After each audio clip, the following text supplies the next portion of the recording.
Certains livres nous ouvrent les yeux sur le monde. Et puis, il y en a d'autres qui semblent donner raison à ce qu'il y a de pire en nous. Aujourd'hui, on plonge dans l'un des plus sulfureux d'entre eux, Le Prince de Nicolas Machiavel. Un livre que tout le monde croit connaître à cause d'une seule petite phrase. Voilà, c'est la phrase, celle qui vient immédiatement à l'esprit quand on entend le nom de Machiavel. Une idée simple, brutale, qui a l'air de tout résumer.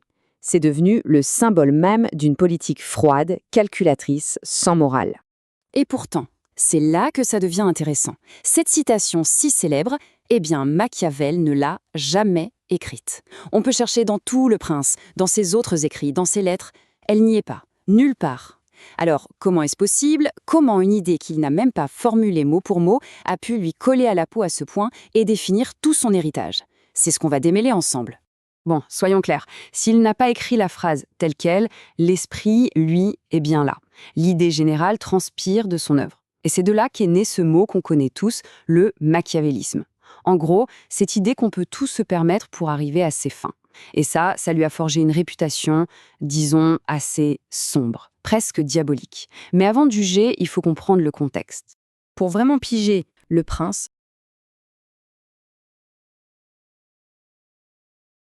on doit regarder deux choses. Qui était cet homme, Nicolas Machiavel, et dans quel monde complètement fou il vivait? Parce que non, ce n'est pas un traité de philosophie écrit dans une tour d'ivoire. C'est une réponse concrète, presque un cri, face au chaos politique de l'Italie de la Renaissance.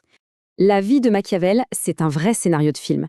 Il naît sous le règne des tout-puissants Médicis à Florence. Puis, hop, les Médicis sont chassés, une république est créée, et lui, il devient un haut diplomate. Il voyage partout, il négocie, il observe le pouvoir de très très près. Mais en 1512, patatras, les Médicis reviennent. Et pour lui, c'est la descente aux enfers. Accusé de complot, arrêté, torturé et finalement exilé. C'est depuis cet exil forcé, en homme brisé, qu'il écrit Le Prince. Il faut vraiment voir ça comme une sorte de lettre de motivation XXL, un CV ultra détaillé envoyé au nouveau maître de Florence pour lui dire en substance « Hey, je sais comment le pouvoir fonctionne, reprenez-moi ». Et ça, c'est un point absolument crucial. Ce livre n'a jamais été pensé pour le grand public, pour être vendu en librairie. C'était un document privé, un mode d'emploi, un guide de survie politique destiné à un seul homme, le souverain. Et tout est basé sur ce que Machiavel a vu de ses propres yeux sur le terrain. Alors, qu'est-ce qu'il y a dedans, concrètement? Quels sont ces fameux conseils? Allez, on plonge dans le vif du sujet. Et je préviens tout de suite, on met la morale de côté un instant. Ici, le seul mot d'ordre, c'est l'efficacité. Machiavel commence par analyser la structure même des États. Il prend deux cas de figure. D'un côté, un royaume où le prince a absolument tout le pouvoir, comme l'Empire perse à l'époque d'Alexandre le Grand.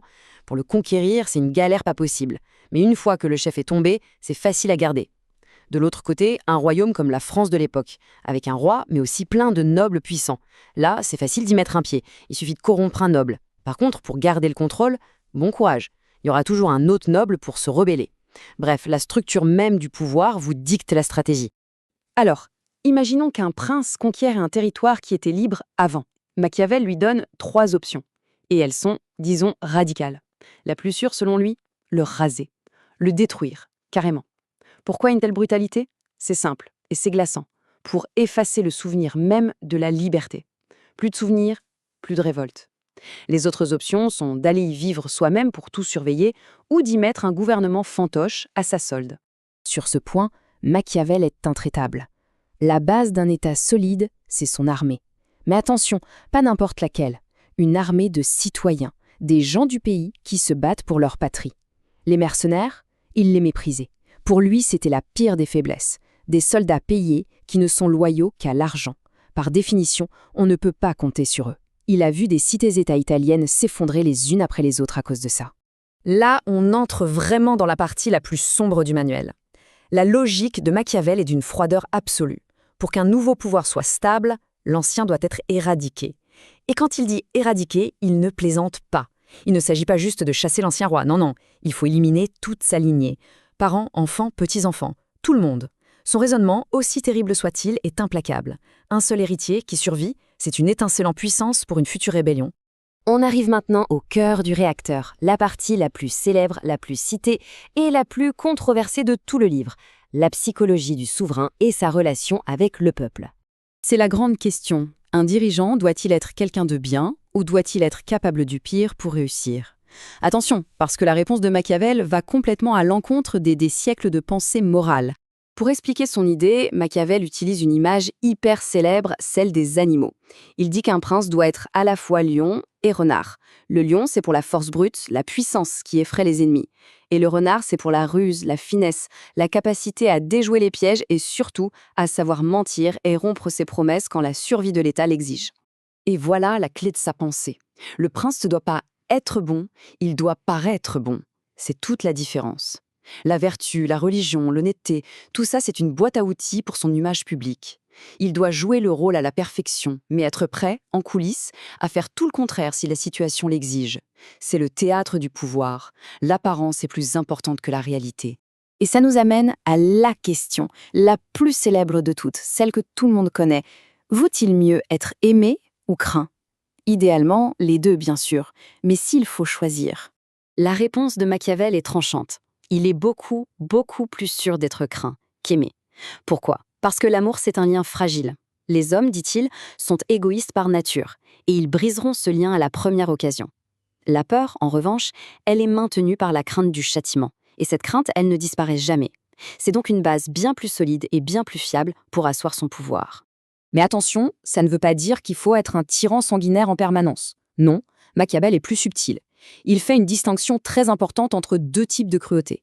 Il y a la cruauté bien employée, rapide, décisive, utilisée une seule fois au début du règne pour éliminer les menaces. Une fois l'ordre établi, on arrête.